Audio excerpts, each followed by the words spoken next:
Our next story is from In the Service of the Demon by Jo Barker Scott. Originally born in London, she spent her childhood in Kenya, Pakistan, and Iran, but these days Jo lives in Winchester, and all of her adventures are of the literary variety. This story is set in Iran, and it covers the life of Roya from the age of 6 onwards. The excerpt we're about to hear is from the middle of the story, and makes a passing reference to Roya's Uncle Ali. He's a hideous character who features at various points in the tale, but in this section we're mainly going to find out about Roya's relationship with her father.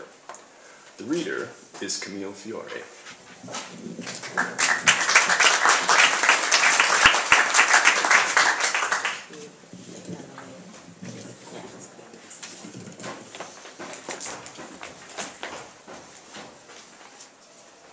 She couldn't remember a time when her father had not taken a little medicine in the evening.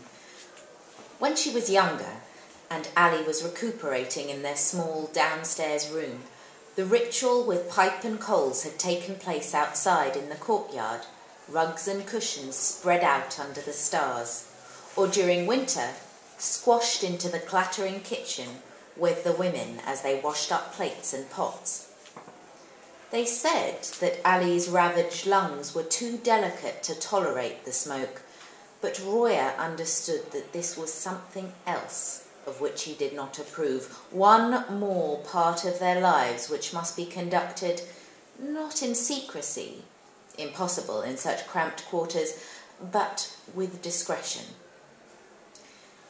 After Ali left, and the downstairs room became a living space again, it became Roya's job to bring her father there the blackened iron tongs and the pan of hot coals that had been set to smoulder in the courtyard before their evening meal. The pan was not heavy, but it was broad and flat, the handle too long for Roya's short arms, and many times she burned toes or fingers dropping and retrieving coals. But she was proud to perform this important duty and refused to relinquish it, even when her mother offered to help.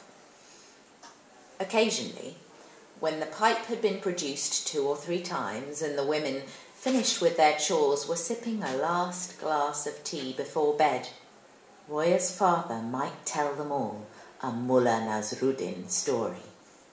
Everyone loved these tales of the wise fool that were part joke, part parable, but Roya always looked for the lesson behind the anecdote that she knew her father intended for her alone. So, the villager receives a letter from his cousin in the city, he would begin, waving his pipe expansively, winking at Roya. But being illiterate, he cannot read it. He takes the letter to Mullah Nasruddin, but the writing is so poor that the mullah cannot read it either. "For shame, mullah!" cries the peasant. "You are a disgrace to your turban." The mullah takes off his turban and places it on the illiterate man's head.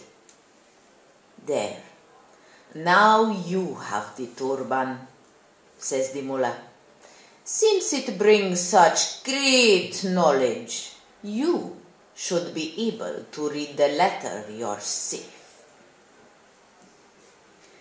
At other times, his mood would be more pensive, and then he would gesture for his daughter to take down the framed photograph hanging in pride of place facing the doorway.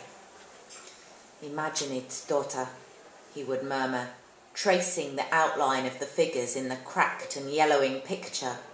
2 powerful, bare-chested men in extravagantly embroidered breeches, one with a bushy black moustache waxed upwards at the tips, the other clean-shaven and wearing a gem-crusted leather armband.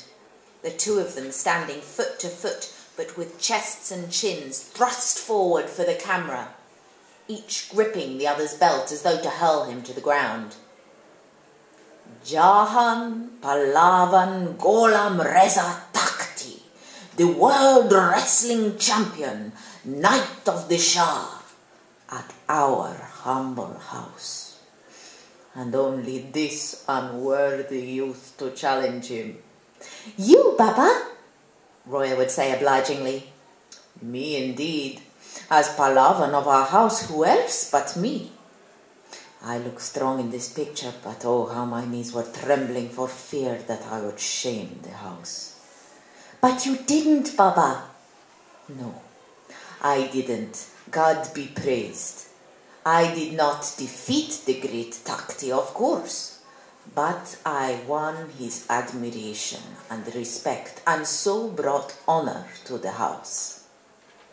Then Roya's father would push up his sleeve to show the faded black tattoo of Takti's face on his forearm, and Roya would persuade him to show her the others.